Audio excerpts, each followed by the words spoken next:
to summarize, we're gonna do boat stuff. Yeah.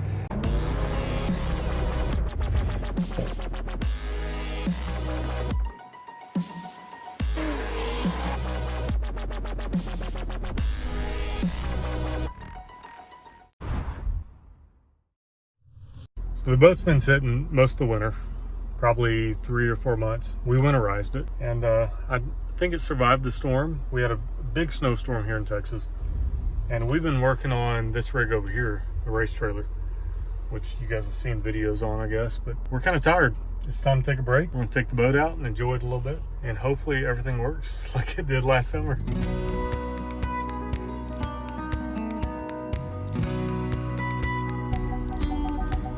There. Oh yeah, that'll work.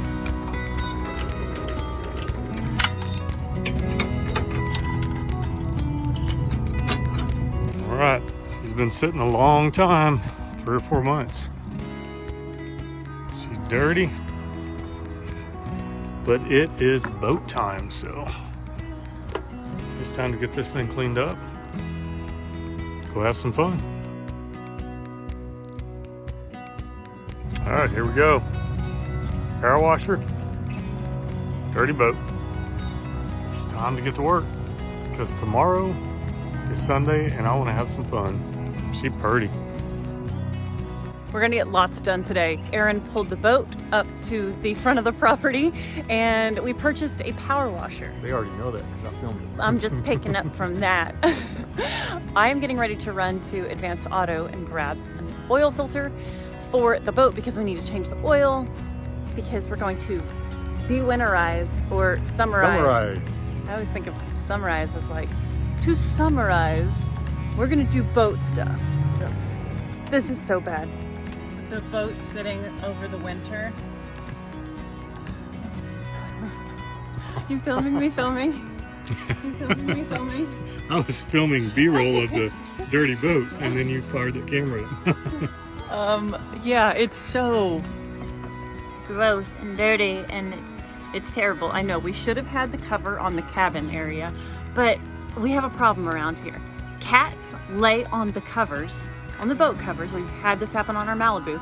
They make a big divot in it and then the water sits and then the boat covers get messed up and gross. Yeah, yep, that water gets in there, it gets heavy. It's and bad. It collapses in. And so we just We said, don't own cats. yeah, it's the neighbor cats.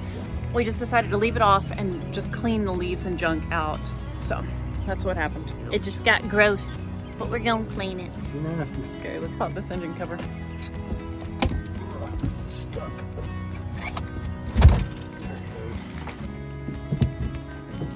Alright, here's our oil filter. Got our part number. Date was last changed. We used it last season, but it hadn't been used much after we purchased it, so. And we'll show you on. Yeah, the oil is We didn't change the oil so nice because and pretty. that oil's beautiful, so we didn't change it.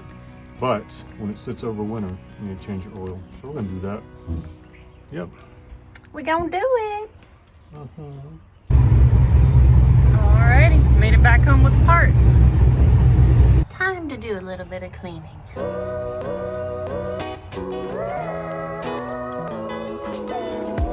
Well, ain't that cute? Oh my.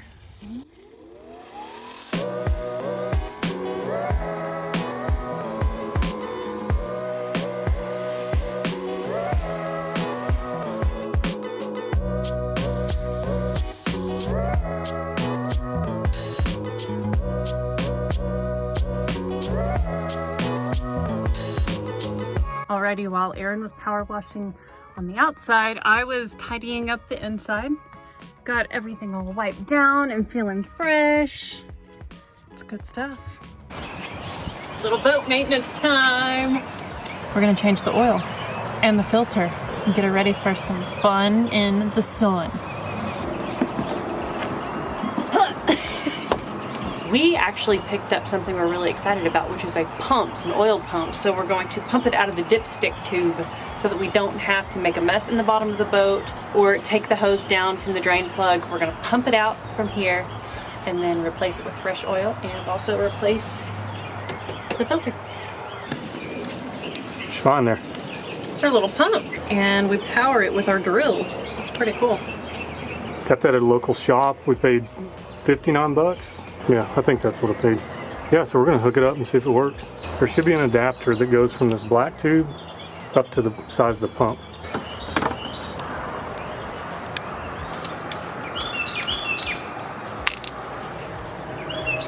Okay, I'm sending this guy down. It's almost like we need a zip tie on that green hose so it doesn't blow oil everywhere. Is it gonna have that much pressure? I don't know. I don't know. I'm new to this. Let's try it. I'm kind of nervous. I don't know why.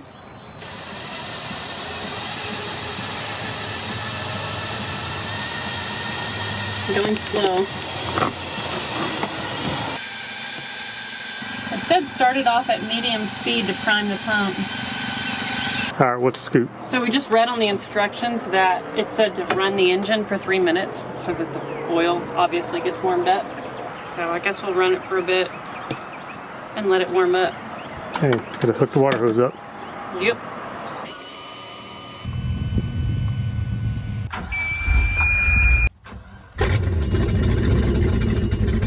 We got oil pressure. All right, that oil should be plenty warm now. Alrighty, here we go. Nothing yet.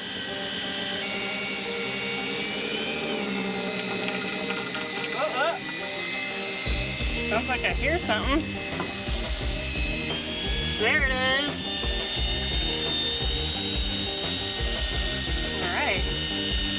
Alrighty, we got all the oil out. I put the pump back all together in its little bag. And now Aaron is about to attack that oil filter. We don't know what kind of mess this one might make. We figure it drains out. I mean, it seems like it would drain out some at least. The one thing I wanted to address too though, is some people are gonna comment, there's no way you can get all the oil out that way. And that's right. You're not gonna get it all out. But if you change it frequently enough, it's okay. Because you get most of it out. Ooh, it's pretty dang nice. You want this and I'll take that? It's gonna require some Brakleen. Hey y'all, it's time to put some fresh oil in it. Pretty excited to announce that Kendall is now our official lubricant partner. I've worked with Kendall for a while now, I want to say a couple of years. They took me to Colorado to look at a Mustang that they were building, and I did a special episode on that build process. And since then, I've had a lot of fun working with them. They are wonderful people, and this oil company has been around for years. It's one of the oldest oil companies that I know of. When I was doing research on them and doing a little posting, some of the old timers that saw my posts were like, oh, Kendall's been around and I used to use that in my race cars. And so I was really excited that they wanted to be full partner with Flying Sparks Garage. It's exciting. It's a new chapter for us. If you enjoy this content, companies like this that have marketing dollars make it possible for us to do this and work on stuff and make videos full time because you guys don't pay for them, you know? So it's really exciting when you have companies that want to support like that. So huge thanks to Kendall. We love y'all.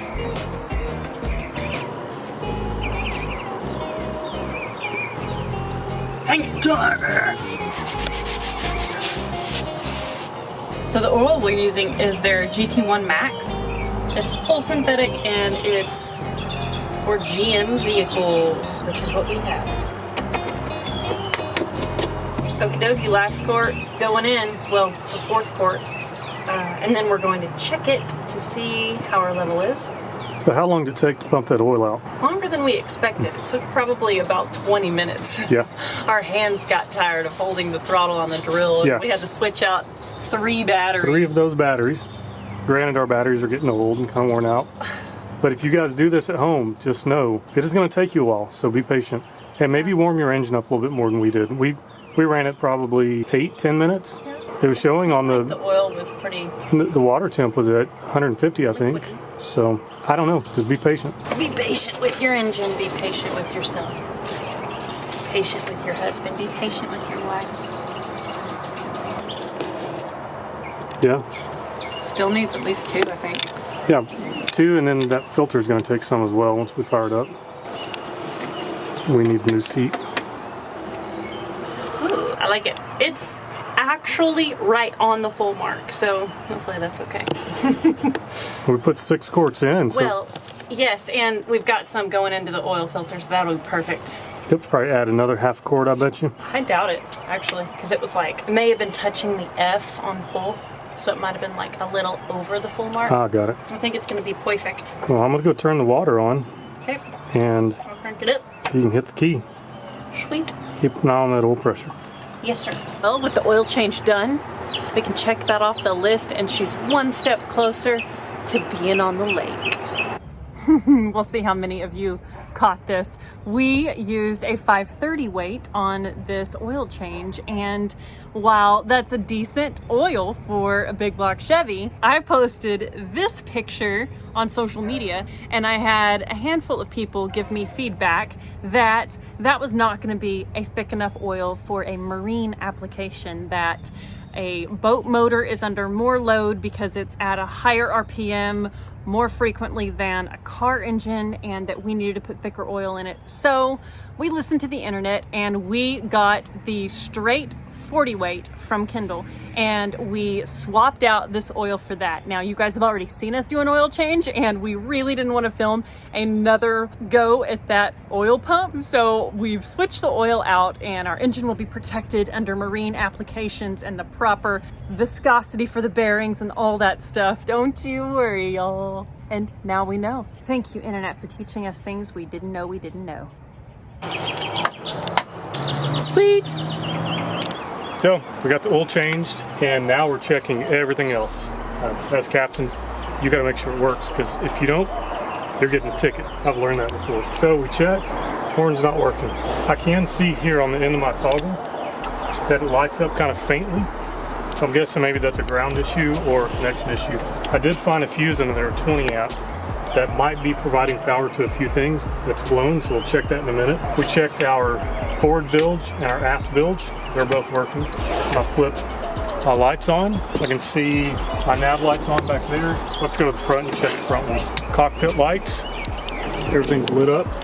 That's not a safety thing, that's just, you know, a convenience thing. Windshield wipers work. And our trim tabs weren't working, right? Trim tabs, yeah, they're not working. So, fairly good chance that this goes to them. We're about to find out. We've been through this for years with boats. You let them sit over winter, and the electrical stuff gets corroded, and you gotta go play with fuses and wiggle your wires and stuff like that. Okay, it didn't immediately pop. Let's see if I can reach trim tabs. I think that's them. Does the key need to be on for that? Shouldn't. I don't hear them going. No, me neither. It's not blowing. We don't need those. It just makes it a lot more convenient when you're underway. It's kind of like cruise control. Fix the horn. You fix the horn. Oh, we'll figure out the problem at some point, but... Yeah, but this makes us legal. Want to hear it? No, please do not. But I do want to go out. Yeah, we can. I'm ready. The next day was a gorgeous one. Although it was very windy, we still loaded up the kid, loaded up the boat with fishing gear.